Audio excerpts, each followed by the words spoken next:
Yeah, my next election would be fought on the battle Mavigan versus Amaravati. Yes, we would stand by it. We are for Mavigan. Everybody who is for Mavigan will vote for YSRCP. Everybody who is for Amaravati will vote for Chandrababu. We will stand by it. We will make it an election issue.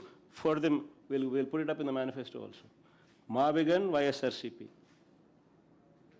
We will stand by it. Let's see how people will vote. Sir.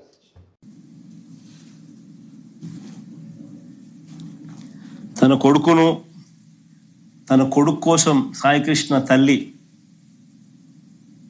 వేదన పడుతూ రోజు police station చుట్టూ తిరుగుతూ అర్జీలు పెట్టుకున్న దానికి విలువ లేదు. ఓ యంగ్స్టర్ చనిపోతూ ఆత్మహత్య చేసుకుంటూ మరణ వాంగ్మూలం ఇచ్చి సోషల్ మీడియాలో వైరల్ అయినా కూడా ఆ మరణ వాంగ్మూలానికి విలువ లేదు.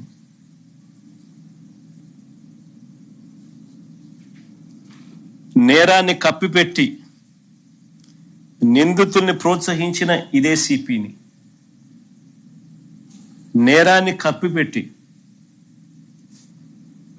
46 రోజులు పట్టింది.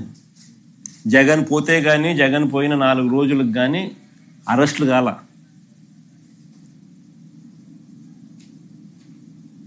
ఆ అరెస్టులలో కూడా చిన్న వాళ్ళను పెద్దోళ్ళని విడిచిపెట్టి నేరాన్ని కప్పిపెట్టి నిందితుల్ని ప్రోత్సహించిన సిపిని, డీజీపీని,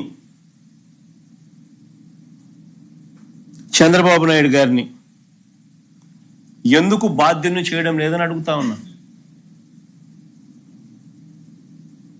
ఇవన్నీ కనిపిస్తా ఉన్నాయి. సిఐని కాపాడుతా ఉన్నాడు సిపి, సిపిని కాపాడుతా ఉన్నాడు డీజీపీ, డీజీపీని కాపాడుతా ఉన్నాడు చంద్రబాబు గారు. మరి వీళ్ళందరినీ ఎందుకు బాధ్యులను చేయడం లేదని అడుగుతా ఉన్నా. ఇందులో చంద్రబాబుకున్న ఇంట్రెస్ట్ ఏమిటి అని అడుగుతా ఉన్నా.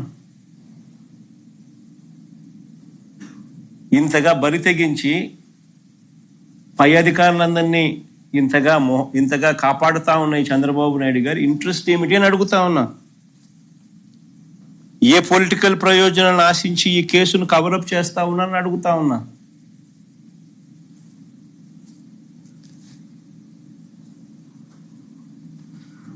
ఎప్పుడు ఈ ఘటనలు జరిగాయి, ఎన్ని రోజుల తర్వాత తప్పనిసరి పరిస్థితుల్లో వీళ్ళు రియాక్ట్ కాక తప్పలేదు. ఈరోజు రాష్ట్రంలో రాజ్యం ఏలుతా ఉంది. పోలీస్ స్టేషన్లకు వెళ్తే న్యాయం జరుగుతుందన్న నమ్మకం ఈరోజు ఎక్కడా కూడా సన్నగిల్లిపోయింది. ఈరోజు రాష్ట్ర ప్రజల పరిస్థితి ఏమిటి అని అంటే, పోలీస్ స్టేషన్లకు పోవాలంటే భయపడే పరిస్థితిలోకి ఈరోజు రాష్ట్ర ప్రజలు వచ్చిన పరిస్థితులు ఈరోజు రాష్ట్రంలో కనిపిస్తూ ఉన్నాయి. ఒకసారి గమనిస్తే ఇవన్నీ కూడా యాదృచ్ఛికంగా జరిగినవి కావు. ఈ పరిస్థితి ఈ మాదిరిగా తయారైంది.